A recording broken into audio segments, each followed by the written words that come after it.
Our weather team is following a risk of severe weather tonight, and they were also doing the same thing 10 years ago. It's been exactly a decade tonight since a deadly tornado hit Americas. And all new tonight, Chief Meteorologist Jeff Cox went back to Sumter County and talked to two women who have some incredible stories to tell. Jeff.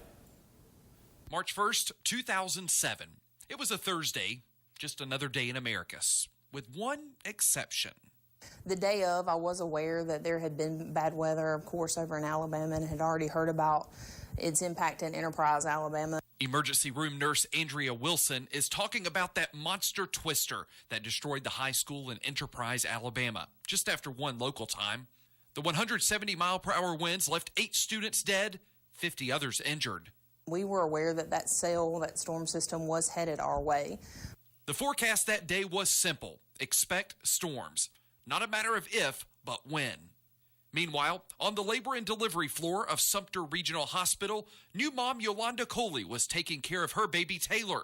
She was just a day old. We were all in the room watching American Idol, and I'm very anxious, I'll say, when it comes down to severe weather. So I was not really sitting down at the moment, so I was standing up away from the window. 9:02 p.m. A tornado warning is issued for Sumter County. Radar data showed strong rotation. We really didn't have time to get scared or really be alarmed. We still were just kind of hunkering down just to see, what was going to happen, if it was going to pass. The storm didn't pass. The hospital's security cameras were rolling when the twister hit. The glass in the EMS doors blew out and came into the building. There was pine straw and dust and debris. The doors that usually are in a locked position closed. They blew open. We could see the glass in our waiting room blow out. We all hovered over her and we prayed as much as we could, because at that moment we didn't know what was going on, how long it would last, and we were in fear for our lives. A place where people go to get well needed help. Sumter Regional had taken a direct hit. Yolanda, baby Taylor, and her family were trapped in their room. Like a war zone. There was glass, wires, everything you could think of that makes a building put together. It seemed like it was everywhere. It wasn't just the hospital in bad shape. The mile-wide tornado had carved a path through the city. Hundreds of homes and businesses were damaged or destroyed. 2 people were killed, 8 others were injured, but none reported at the hospital. There were some minor injuries, nothing major. Why were there no fatalities at the hospital? Why do you think? It was just a blessing. If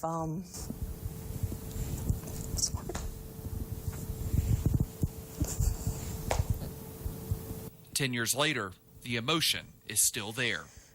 2 days later, March 3rd, President George W. Bush toured the damage in Enterprise and Americas. In the weeks and months following the tornado, hospital staff operated out of tents and modular buildings donated by FEMA and GEMA. March 1st has become a day they'll never forget, and it has changed the way they treat severe weather.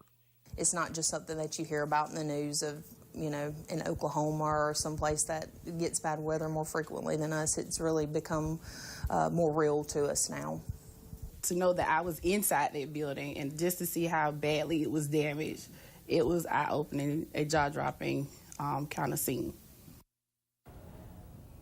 One of those events that just changed the community forever. I'm in Storm Track Central with Chief Meteorologist Jeff Cox right now. And one good thing about that whole thing is there was good warning. The forecast was on for that day. It was perfect. So the Storm Prediction Center issues an outlook area for where they think is going to see the worst of the severe weather. I've plotted this on the map. You saw an instance of it in the package. Check out our weather graphics. That pink shaded area, Raymond, that's where they said storms are guaranteed it's going to happen.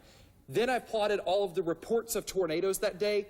Only 5 were outside the highlighted area. That's a good forecast. People in those areas knew severe weather was coming. It's one of those things, though, and Andrea told me there when we were talking that day, she said, Jeff, we knew it was in the forecast, but you never think it's going to hit you. And it hit the hospital that day. All that's there now is an empty lot.